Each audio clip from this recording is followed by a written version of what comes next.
Hello, comrades. I'm here today to talk about the situation of our movement.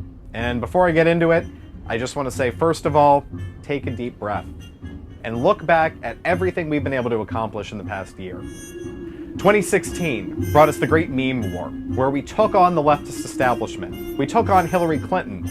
We, as a basket of deplorables, rejected political correctness, attacked the left, defeated the conservatives, and ushered in the discussion of immigration, sovereignty, national identity, opposition to free trade, and what it means to be who we are into the mainstream. We recruited hundreds of thousands of young whites, young men and women, middle-aged and elderly, to realize that they had to fight for their future and the future of their children and their grandchildren. We were able to do the unthinkable, and that is bring together our movement to create a machine where we were able to get our message out through podcasts, through activism events, through leafleting, doing real life meetings, whether it's the Daily Stormer book clubs, your pool parties, membership organizations like the TWP and others, to bring people together to know that they aren't alone, that white Americans can come together and organize as young professionals, college students, family men and women, and be able to create a real movement.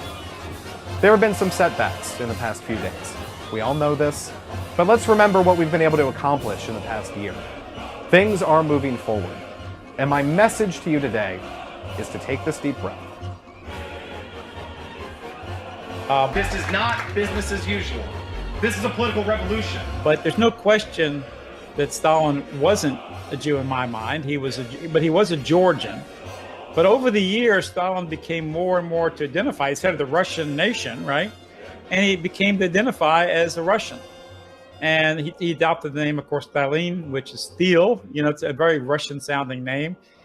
And he liked being head of the Russians. And that became his identity. He certainly wasn't Jewish. So this video is titled Why Stalin Wasn't Evil. Stalin is often demonized as one of the most evil men who has ever lived. Some people call him a mass murderer, a psychopath, who is worse than Hitler himself. Since the Cold War, Western propaganda has intentionally misrepresented him as so. First, let's talk about the Holodomor. The story about the deliberate starvation of Ukrainians, perpetuated by the Western media, is as flimsy as Iraq possessing weapons of mass destruction. The famine happened all over the USSR, and since a genocide targets one group, the famine could have not been a genocide. The fourth political theory was created by Alexander Dugin, who is a very controversial Russian intellectual. The fourth political theory will be the base for the revolutionary ideologies of the future. And we are a kind of revolutionary movement that is analogous to the Bolsheviks.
And we are a kind of revolutionary movement that is analogous to the Bolsheviks.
думаю, убивать и убивать больше разговоров никаких не должно быть.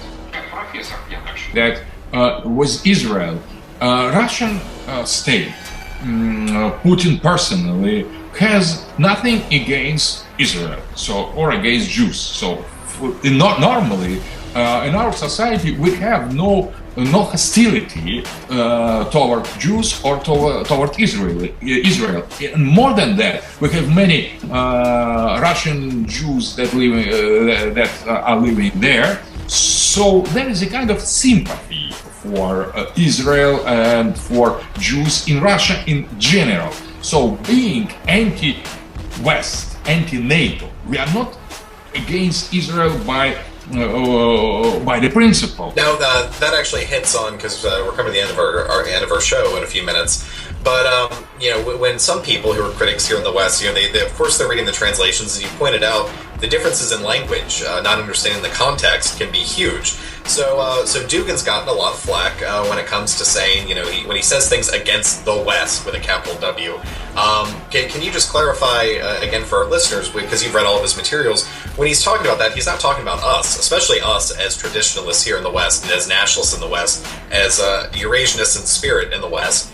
But when he says the West, is he simply talking about the idea of this liberalism that has been destroying our nations and is trying to destroy Russia and is trying to enslave the world? This idea of the difference of what Western means. Is that what he means when he writes? We have to be careful with this. We've both gotten emails of idiots who say that Dugin is against the West. He wants white people to be killed or something like that. You've heard these. I've gotten attacked for this. These people need to shut the hell up. They clearly know what they're talking about. They don't know Dugin. They've never read his stuff. They have no right to an opinion. And we're going to be talking today about Alexander Dugin's fourth political theory. But rather than taking the Brzezinski perspective, Dugin takes the opposite Eurasian perspective, hence Eurasianism. We are told that it's all a satanic cult, saying that I believe everything that Dugin says, but this hype and level of nonsense is pretty laughable.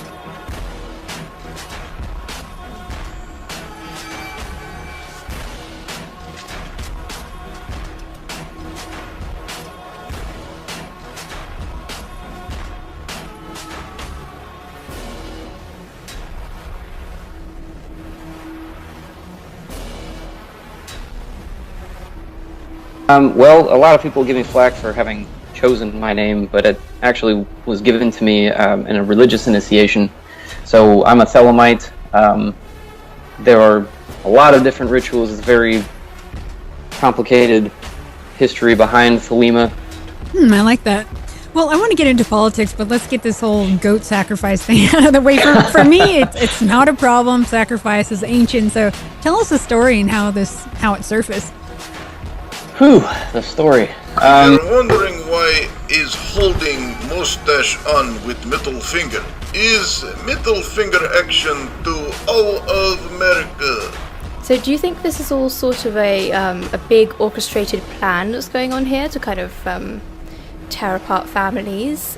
Or is this just happening kind of at random with this crazy leftist progressive ideas coming out of nowhere?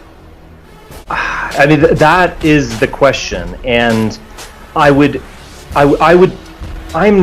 probably be on the side of this is not a grand conspiracy. I hope it is the beginning of a new world order, and I hope it is the beginning of a new order in the United States. Someone told me of a meme before I came on stage that was, I was born too late for the Crusades. And, I was born too early for the conquest of Mars. But I was born at the right time for the race war. So in a way, the left is the right, and the alt-right is the new left, and the alt-right is the new left. And the alt-right is the new left. It's been towards, it's been liberalism writ large. It's towards the fragmentation of coherent nations into individuals. It's been the demoralization, delegitimization of white people as sources of authority.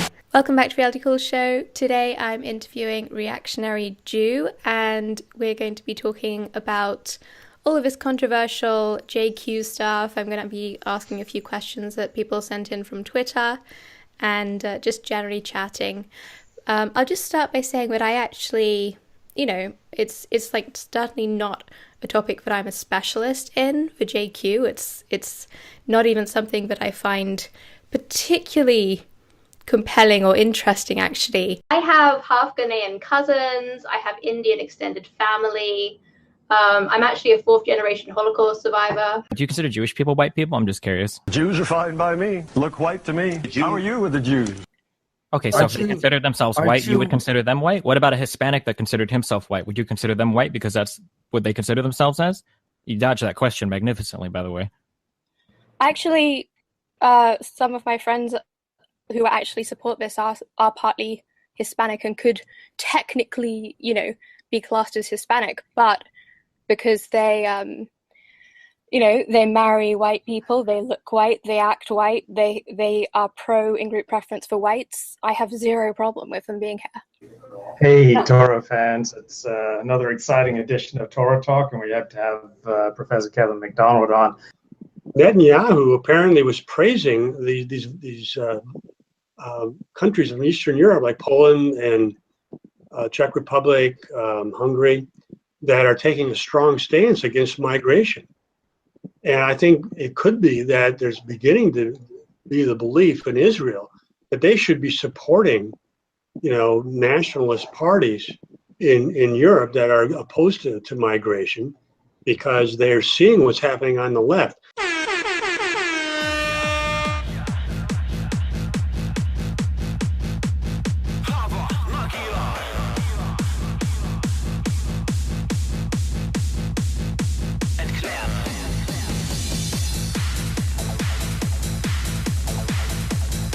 הקריקטורה האנטישמית שהעלה בנו של ראש הממשלה נתניהו, העלה וכבר הספיק להוריד מדף הפייסבוק שלו, אבל ההשלכות בעולם כולו, באתר הדיילי סטורמר, אחד מאתרי הנאו-נאצים המוכרים ברחבי העולם, הוסיפו לתמונת הקאבר שלהם, ממש ככה, את תמונת בנו של ראש הממשלה. כך נראה האתר, כל מי שנכנס, זה מה שהוא רואה עם הכיתוב, The world's number one, יאיר נתניהו fan site. I stand with Yair and his memes, and I'm glad to see that there is an alt-right in Israel. That you have a lot of people who just want to feel like they're more intelligent than other people, like they have some hidden knowledge that, and because they don't feel like they belong, and they feel like they it gives them something that gives them an edge, that they're better than other people because they have this secret knowledge. And I think that's kind of the kind of people who get sucked into what I view as probably an organized counterintelligence operation with these people.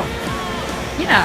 Oh, you're a fan of Daily Stormer. I am. Daily Stormer, actually the publication which thinks that white Sharia is what we actually need.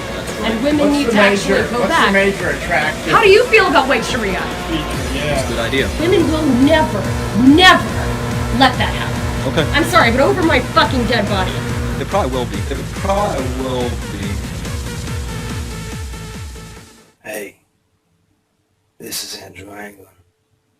My political beliefs are we should enslave the blacks again, and we should do a new Holocaust, because 6 million just isn't enough. One for the ladies? Well, I think they should be barefoot pregnant in the kitchen.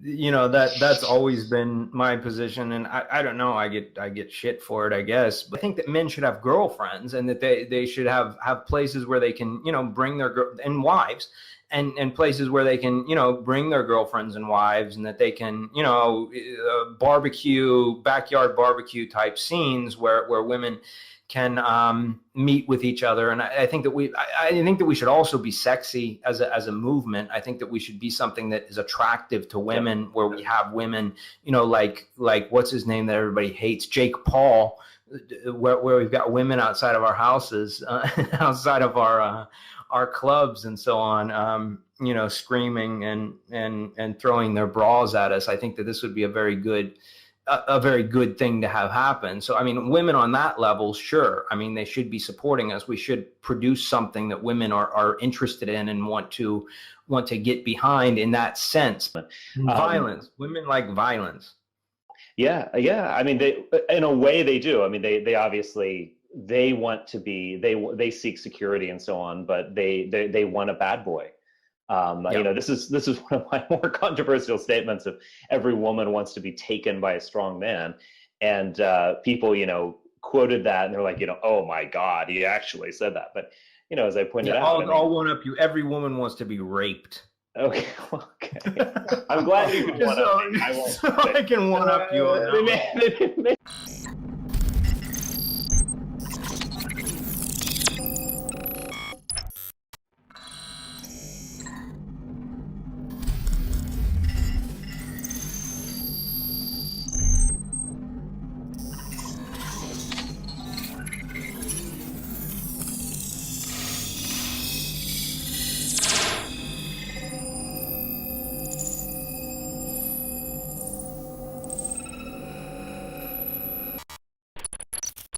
Hi, I'm Lana with Red Ice.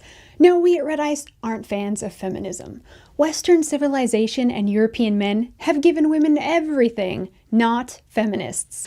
Any modern woman wants an unlimited amount of material garbage. That's a fact. And this is true of women across the board. I've dated women from affluent families, women from poor families. I've dated, women from many, many countries, right?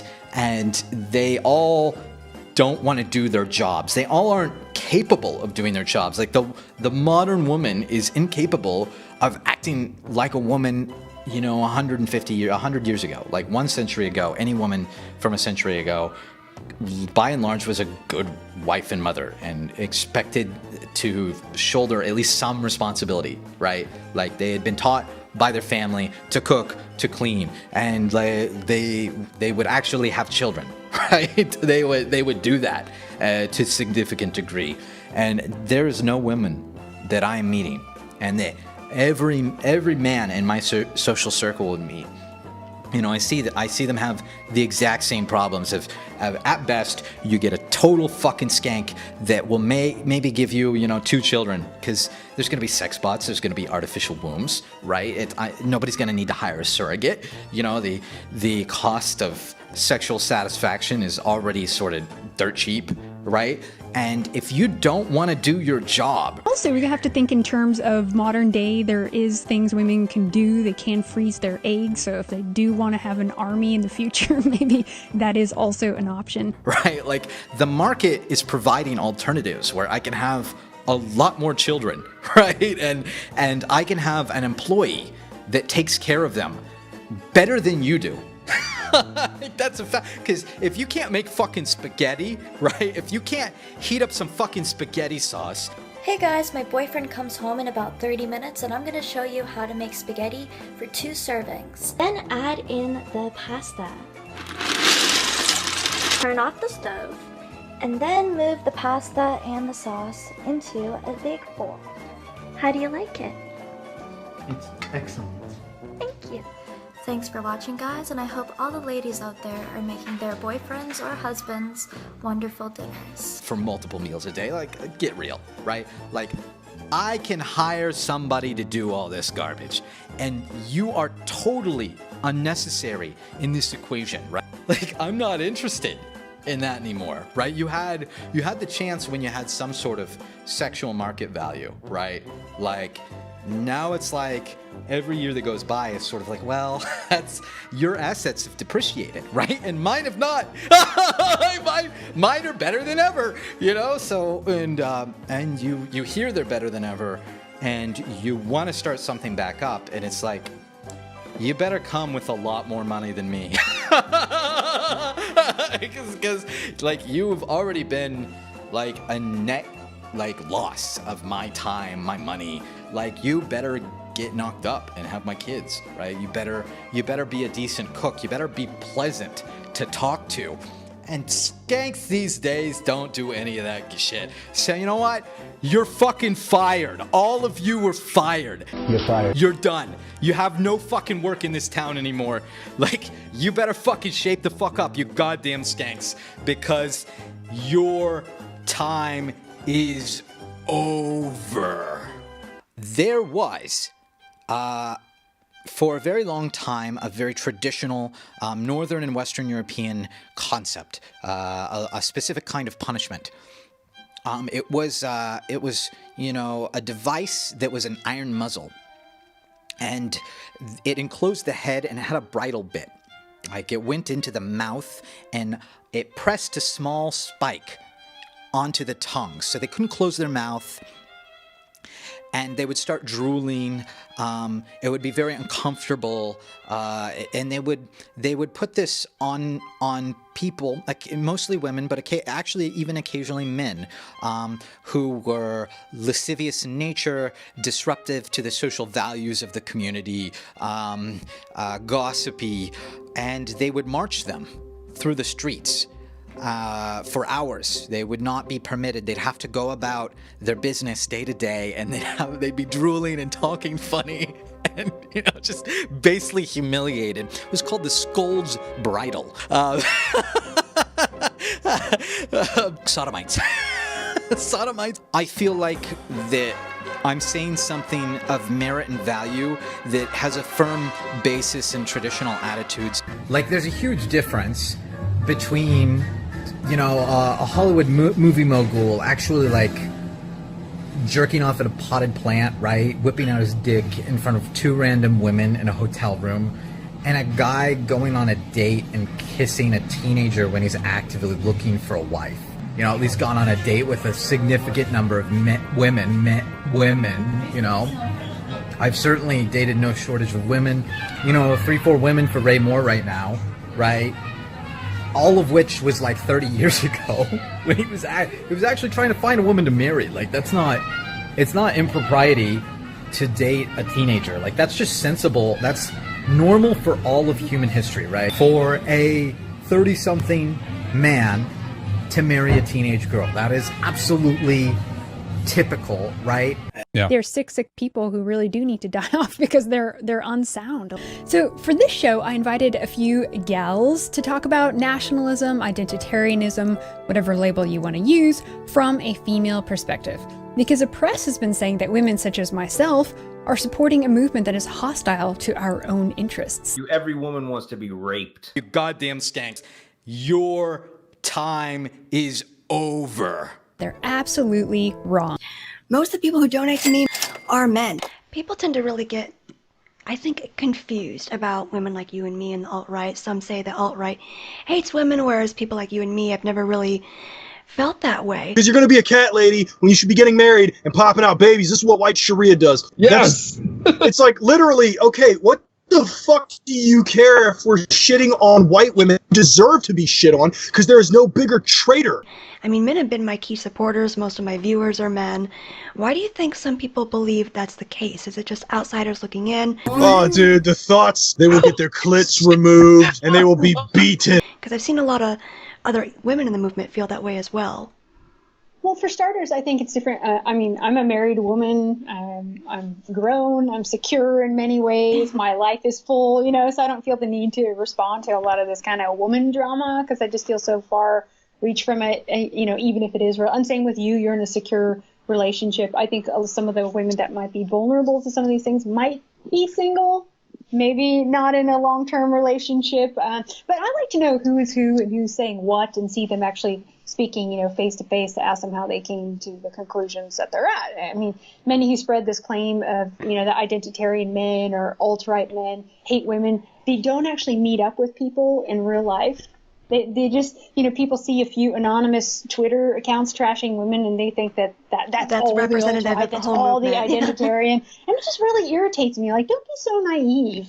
But overall, I'm just very happy with where we're going. We obviously need more resources. We obviously, need more help and all that kind of stuff. But in the sense of being radically mainstream, which is always my goal, that is to take radical ideas and introduce them to the mainstream. The fact is, alt-right is a household name. Richard Spencer is a household name, if I want to boast a little bit. Our ideas are in the mind share. They have mind share. They're in people's hearts and minds. We're here to talk about white privilege. We want to bring it back, make white privilege great again. So you're a fan of white privilege? Oh yeah. What do you love about white privilege? Oh, it looks great. The people are good looking and, nice suits, great literature. I just want to bathe in white privilege, the greatest, most awesome thing. It's working out for you. Well, yeah, I want to expand white privilege. And I think there's an anecdote of, or a saying that I believe Jean-Marie Le Pen said, which is that gays are kind of like a spice or salt in a meal. If you need a little bit of it in a society to keep things interesting. I forget which one. It was either Hindenburg or Ludendorff, who was a second lieutenant, ordered a bayonet charge on civilians they were protesting or something. It was a union protest. It wasn't to he didn't actually stab anybody, but it was just to scare them back. Based. Yeah. If you're a man and you do not hate women, then you're just a faggot. As a woman myself, I can assure you that my life is so much better than any male. Look, as a woman, I can get unlimited supply of beta males who want to fuck me.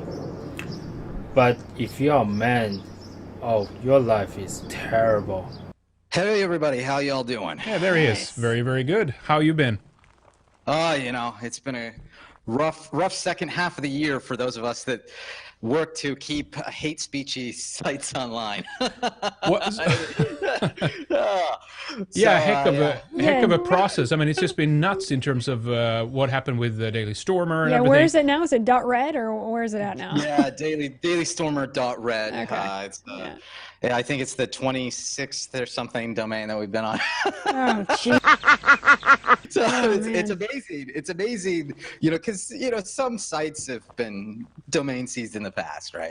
There's been a handful, but always with extensive court process, and they had to fight. The Pirate Bay still has a .org, right? That is a site exclusively dedicated to criminal behavior. This has never happened. It's too far. Well, thinking in terms of 2018, what kind of content? Because I know you help out a lot of content creators. You're one. What should we be aiming for in 2018? What kind of content do you think is going to work the best? That's always an ever-changing question. Yeah. I think what people need to focus on is multivariate testing and choice modeling. And these are sort of the two standard things that you do on, say, the advertising industry. And I just realized over the year that the alt-right were smarter and funnier and braver, and the alt-right is about a half-inch deep. And I think it was also the year the media completely shit itself and fucked up for good. And I think most of the American public, a lot of the American public, enough of the American public is realizing that.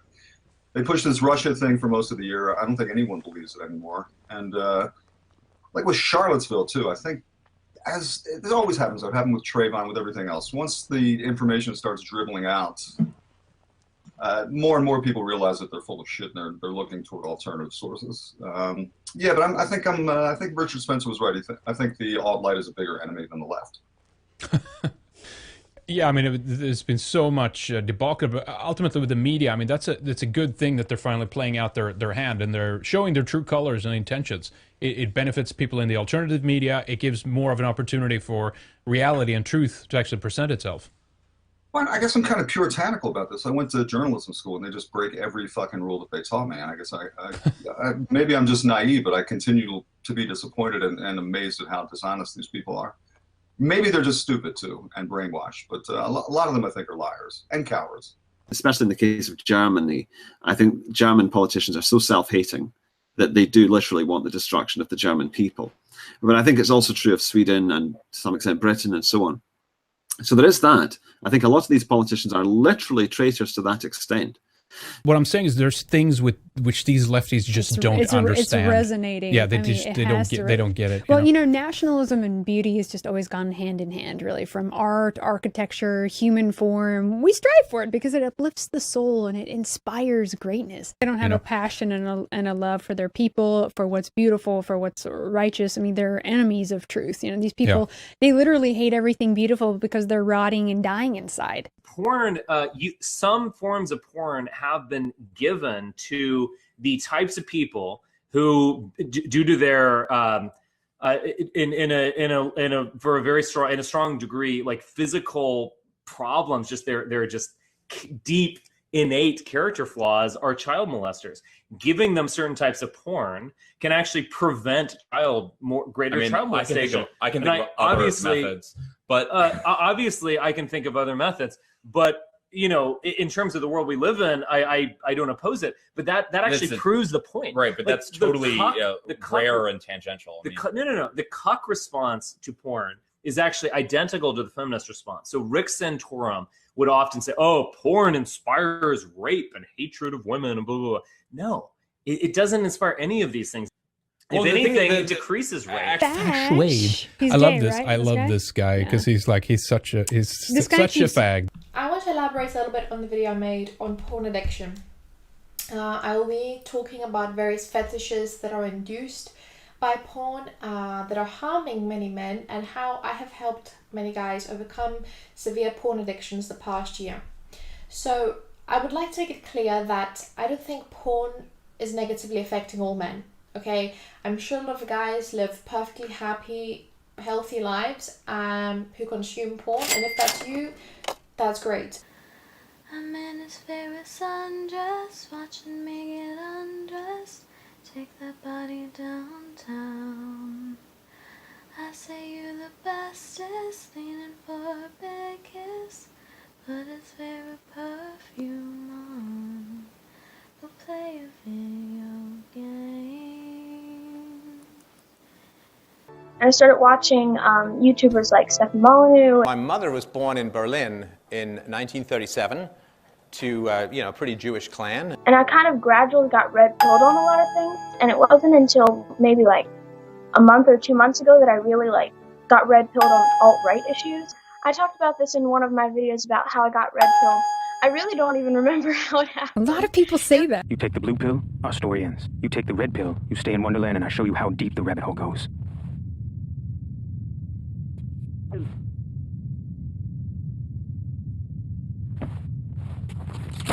Oh, hello, rabbit hole. Thank you so very much for having me on. Merry Christmas. Merry Christmas. Happy Yule. Yep. Look at all the diversity we have among our European spiritualities. That's you just imagine? awesome. That's just it. And I think so much diversity. I think that's where white people are different. We do embrace a lot of different forms of spirituality, whereas other nations, I don't think they're quite as diverse spiritually. And that's something that's good. We should celebrate that spiritual diversity, right? Here, here. Well, folks, the Rebel.media is on the ground in Israel, and we thought we'd start at the very heart of it, in the old city of Jerusalem. I'm now at a lookout point, so we have a great vantage point of the cross-section of not just 3 continents, but 3 great faiths and a current geopolitical, let's be honest, a crisis. Let me paint a bit of a picture. Let me tell you the truth. Egypt has closed her border, even though they are, frankly, Arabs and Muslims and should be seen as cousins and perhaps lend a helping hand to their friends under a terrorist control. Whereas Israel has left her border open for some 800 trucks to come in daily with food supplies, bricks and mortar to help build up Gaza as well.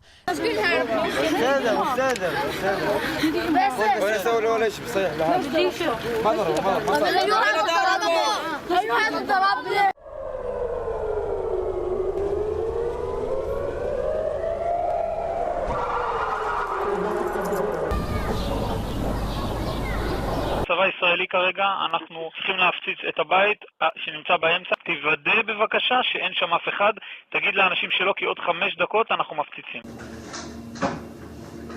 So the Israeli military warns Gaza residents of imminent bombing with a smaller warning bombing.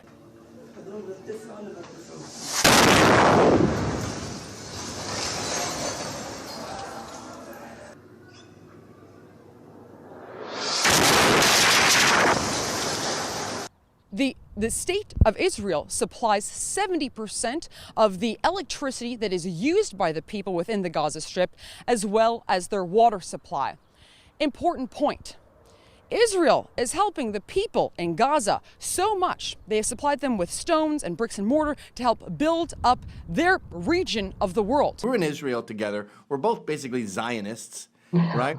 I argue for the one-state solution. We're all household names in Israel. That's why I find the anti-Semitism card hilarious, because I'm like, guys, like, I am more pro-Israel. We both fell in love with the wall. See, that's the Trump dimension. I'm like, Israel gets demographics. That's why they're not naturalizing millions of Arabs in the West Bank, because they don't want the Knesset to be like a giant Muslim Arabic, House of Parliament, so to speak. I'm like, yes, I'm for it. I believe in their self-determination. The Palestinians are basically trying to shortcut this. They're trying to get a state without giving us peace and without giving us security. People of the United States feel for Israel. And what's happened? Their terrorists that are charged with protecting them, with governing them, have used that bricks and mortar in order to build terror tunnels to essentially terrorize the Israeli people. So, the next time someone tells you that Israel is an occupying force who is persecuting the poor people of the Gaza Strip, remember, Israel has actually helped those people so much, very likely, to their own destruction. Reactionary Jew. 75% of Israeli aid must be used to buy U.S. arms.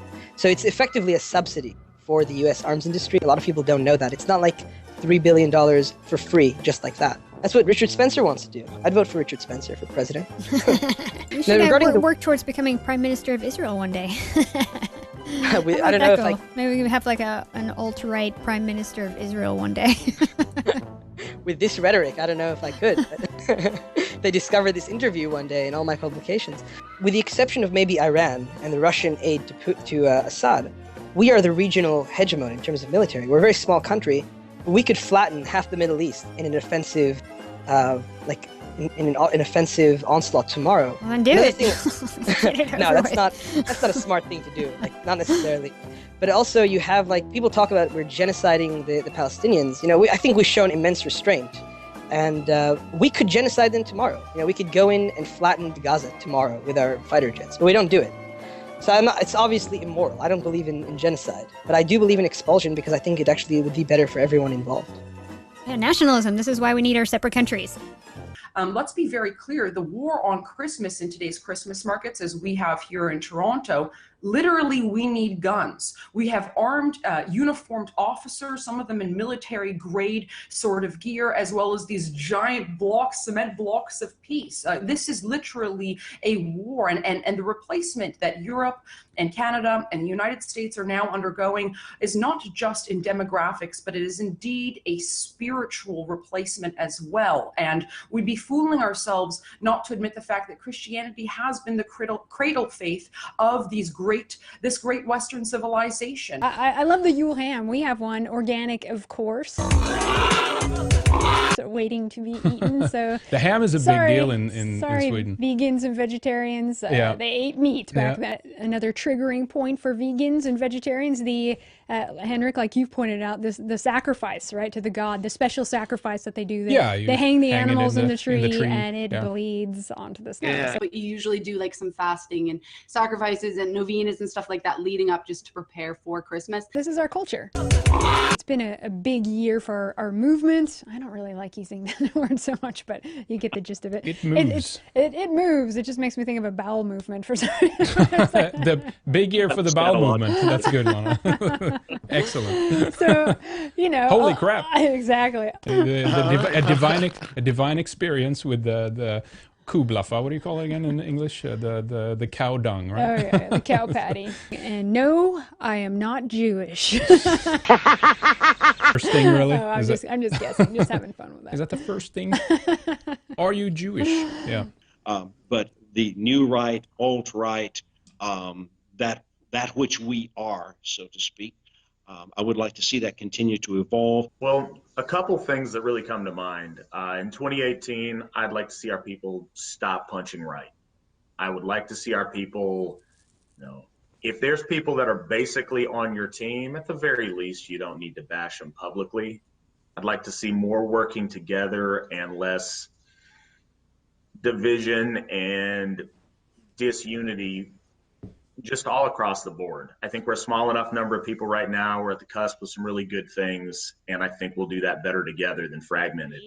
And we like to cut our own. Most years we cut our own tree, and that's really important to us. I feel like we're really taking part in a tradition that goes back, thousands of years. I'm always plugging Home Alone. The original Home Alone movie is got to be the most implicitly white American movie ever made, and I think it should be the official Christmas movie of the alt-right.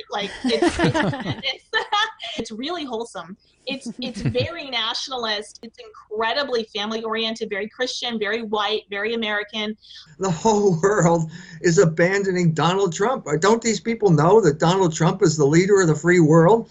The meaning of Christmas is God has not abandoned the human race.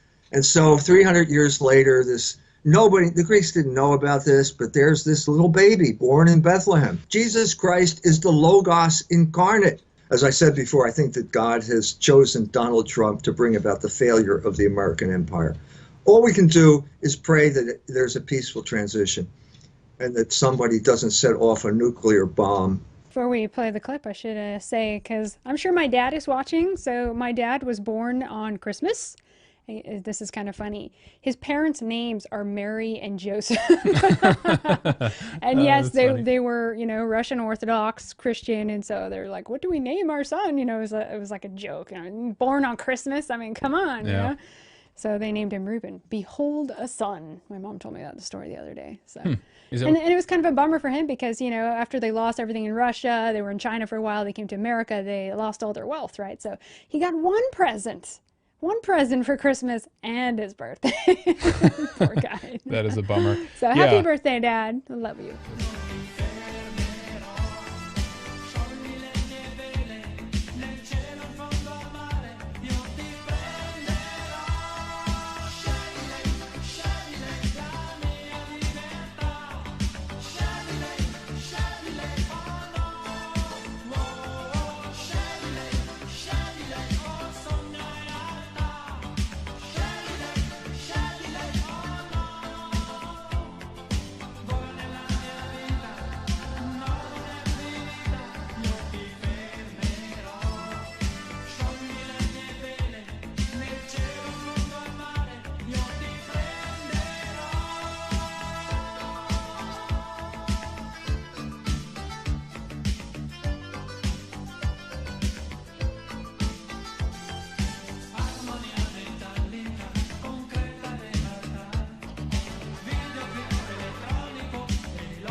All of the pigeons in Japan, basically. I know all of them, yeah, and they're all my best friends. What happened to that boy? Yeah. What happened to that boy?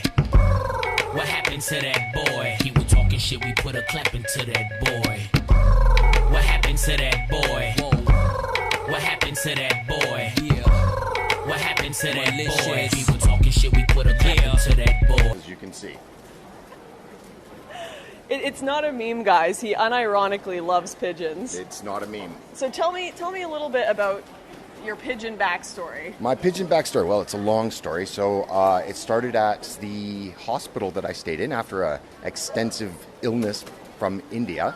Mm-hmm. And after that, I basically just became friends with pigeons and have been taking care of them now for years and years. And I try to mend them when they're hurt or take care of them when they're children. And I like them very much. They're my friends. Very different from these kinds of people, that is. I work in HR, firing niggers and spics all day. Before that, I was in the army and I got to kill Muslims for fun. I'm not sure which one was better. Watching niggers and spics cry, they can't feed their little mud children, or watching Muslims' brains sprayed on the wall. Honestly, both probably suck compared to listening to a kite scream while being up it. His trolling name was Eli Mosley. Elliot Klein's army documents arrive. The story they tell is far different from the one he created. Turns out, he never deployed. Not to Iraq, not anywhere. Elliot Klein spent about 6 years in the Pennsylvania National Guard, coming in to train 1 weekend a month and for some weeks over the summers. 2 soldiers from his unit also confirmed that he never deployed. The Army tells me that you did not deploy. The Army tells you? Yeah. So, did you go to Iraq? I was in Kuwait. I told you that before. You told me you went to Kuwait and then you went to Iraq. Well, they're basically it's very similar the way it works. So, what were the dates that you were there?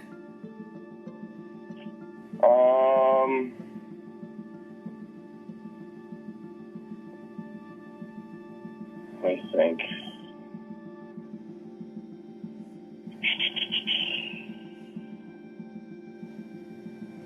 Oh, I'm trying to find out. 2012, I believe, but I gotta look. Because the last troops left Iraq in the end of 2011. The facts don't seem to matter to Eli. So, I think we are live now as well.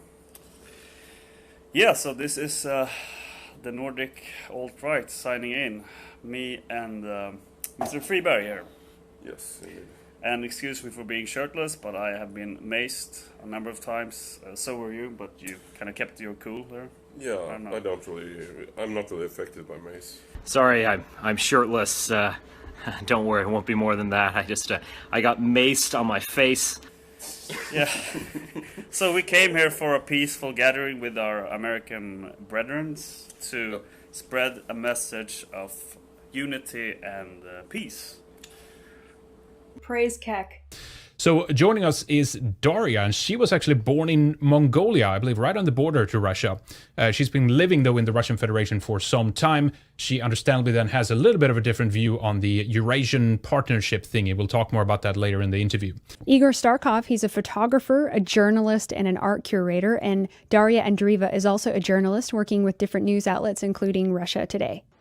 Yeah, so basically Russians mostly doesn't care what wrote in American media because we have our own story. Yeah, of course. Yeah. Of course. Yep. Andrew? I'm not gonna talk about this right now. But Andrew, when we get married, you promise be good husband, promise take care of Lychee, and promise have children, right? I have not broken any of those promises. All I said is that I don't want to have a where's baby right now. baby? I just said When? I don't want to have a baby Don't right you now. know That's all I said. entire life not honeymoon, Andrew? Hey, I want who's baby! a fucking psycho? You say I can have baby, you know, give me baby! How many times? I don't say I want baby! Here, take this and get the fuck out of here. You get out there! Hey guys, I'm doing a little screen test and I'm also singing songs from my favorite old Disney movies. So the theme is Dream. So I'm going to be singing a song from Snow White and the Seven Dwarfs all the way up to Sleeping Beauty. So yeah, I hope you guys enjoy. Someday my prince will come. Someday we'll meet again. And away to his castle we'll go. I have a son who's a Broward County deputy sheriff. I have a daughter who's a nurse in the Broward County hospital system. My son was on the scene yesterday. He can't talk about it. Well, I've had dinner with both of them. They're awesome people. He can't talk about it other than to say, Dad, it was just horrific. It happened. And he has 2 small daughters of his own. My daughter at the hospital who attended some of those injured, she can't talk about it either other than to say that she's distraught and it's just beyond her belief. But let's not get anything confused here. This guy was planning this in advance. This cannot be based on the Second Amendment. It cannot be based on mental illness yet that we know. He was rational enough to make a plan. He was rational enough to have a plan to escape. The Israelis have the best take on this. These killers, generally speaking, have no tendency towards suicide, depression, alcoholism, drug abuse. This is a rational domestic terrorist. We question official history and the mainstream view, but also much of what comes from the alternatives. Today we have one of those other impossible tasks ahead of us, trying to counter the character assassination and crook image that the media has built of former President of the United States, Richard Nixon. That's right, Mr. Tricky Dicky, who has developed into an iconic, almost archetypal image of the worst possible politician imaginable throughout all times. Well, good day, Mr. Stone. Thank you for coming on the program with us. It's good to have you here. Hope you're doing well today. I'm delighted to be here. So I have spent 40 years in the corroded rectum of the two-party system.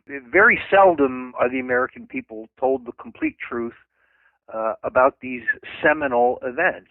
Roger Stone does occasional political chores for Nixon. One such chore to organize dinners of journalists at Nixon's New Jersey home. I was the assigned liaison between the Reagan campaign and former President Nixon, transmitting memos back and forth. It was not until his post-presidency that we became close friends. He'd been through a lot, obviously, but I think he was just as resilient as ever. His greatest single quality is resilience, and that's the purpose of my tattoo.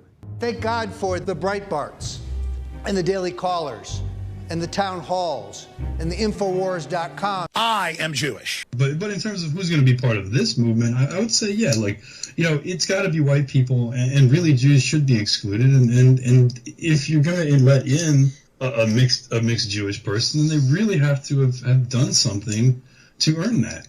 Mm-hmm. You know, and I think that in my case, I did. Goyim, do you doubt my power now? I'm not gonna really comment. But the meme of Trump is good, and because he started talking about, you know, make America great again. Well, you don't make America great again unless you make what great America again? white again. We're going to fulfill the promises of Donald Trump. That's what we believed in. That's why we voted for Donald Trump, because he said he's going to take our country back, and that's what we got to do. God bless you. God bless Israel. God bless the Palestinians, and God bless the United States. He trolled him. He baited him. I wish I was that smart. See, that's the Trump dimension. That's the Trump dimension. He trolled him. That's the Trump dimension. He baited. That's the Trump dimension. He trolled him. That's the Trump dimension. That's the Trump dimension. He trolled him. That's the Trump dimension. He baited. I wish I was that smart. See, that's the Trump dimension. It's Trump.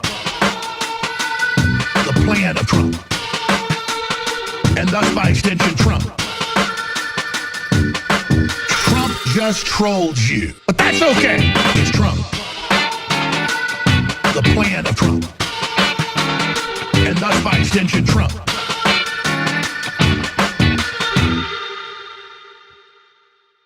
Even if Donald Trump loses, I still win, because the Stone brand has been front and center, and my brand of politics have finally come into their own. CNN, MSNBC, they're now the fringe.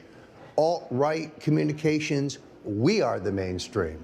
We are the mainstream. How long have you been in politics?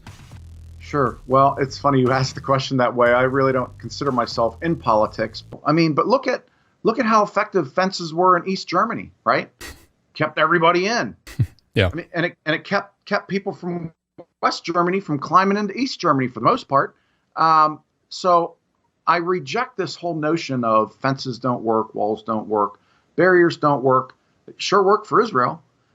They work for plenty of, and I go through a bunch of the countries that works for. I mean, look, I'm going to show you one thing it is just the most shocking graphic to look at. So they were arguing about putting up fences over in the EU, and Hungary put up, you can see that. Yep. That was the border crossings in Hungary, right? 9,000 a day. They put up a fence, went down to less than 20. It'd probably be the small little rhino without a horn that's like, oh. Anyway, so this platform is very out of line with where mainstream Americans are, and that means we have to work doubly hard to work with the Republican Party to ensure that something like this never happens again. What I do in my bedroom does not affect Donald Trump. There are gay men like me and lesbian women, bisexual, transgendered, Q+ in the LGBTQ+ community that are active Republicans, and that we need to have a better perspective and a broader party to open that tent door and let folks like us in. We talk about why there's a problem in kind of the gay movement within the Republican Party. It's as if not enough of us are out. I am proud to be gay. I am proud to be a Republican.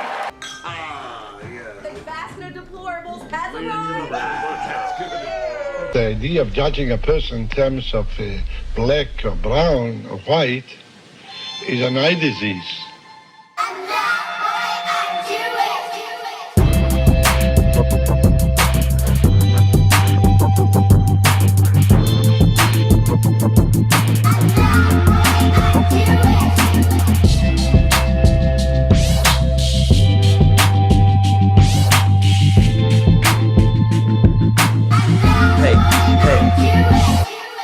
Not trying to be a prophet, but he who parted the sea is a part of me. And when I look in my heart, I see the same mystery, and I know that we share the same history. Yeah, Hebrew is the language of G-D. So silently I know he walks with me like an OG. I'm G'd up, I'm G-D'd up. I'ma read up with my feet up. Sabbath is just practice till we all get freed up. So please plant your seeds up. Israel's the bride and the groom's inside. And when I'm staring at the line, I'm like open wide. And when I'm drowning in the ocean, I will choke the tide. Snatch a patch from the sky, put that patch in my eye. You can tell me I'm fly, but it's not for a white guy. Back when I rapped in high school, people told me that I'm tight for a white dude. What'd you tell them? I'm not white, I'm Jewish. I'm not white, I'm Jewish. Back when I rapped in high school, people told me that I'm tight for a white dude. What'd you tell them? I'm not white, I'm Jewish. I'm not white, I'm Jewish. Even with my eyes low, my shine show wise guys' eyes close, respecting what my mind know. My reach is like a newborn's, I'm grabbing at everything. Get mad, rich, and take it back from the savages. Sabbath is past, but it's not ash to ash. No, it's what to what, and it's task to task. Yeah, life is to act with more secrets than a key even knew. It doesn't matter what you think, it only matters what you do. Tired these days, getting up earlier. My eyes carry baggage, my Jew froze curlier. The patch on my pants for the lack of the cabbage is a problem I'm working on solving. We all in. I rapped in high school, people told me that I'm tight for a white dude. What'd you tell them? I'm not white, I'm Jewish. I'm not white, I'm Jewish. When I rapped in high school, people told me that I'm tight for a white dude. What'd you tell them? I'm not white, I'm Jewish. I'm not white, I'm Jewish. These years introspection, learning text and reflection. If what's inside has died, you better believe in resurrection. Give me protection from the godless. Let my conscience place its candle on the mantle to illuminate the nonsense. I'm well equipped with legitimateness when I spit, so it's a bit ridiculous to just talk. It was God sick when he blew his breath in the chest of his convict. Trapped in paradise, my pair of eyes are paralyzed. In high school, people told me that I'm tight for a white dude. What'd you tell them? I'm not white, I'm Jewish. I'm not white, I'm Jewish. Back when I rapped in high school, people told me that I'm tight for a white dude. What'd you tell them? I'm not white, I'm Jewish. I'm not white, I'm Jewish.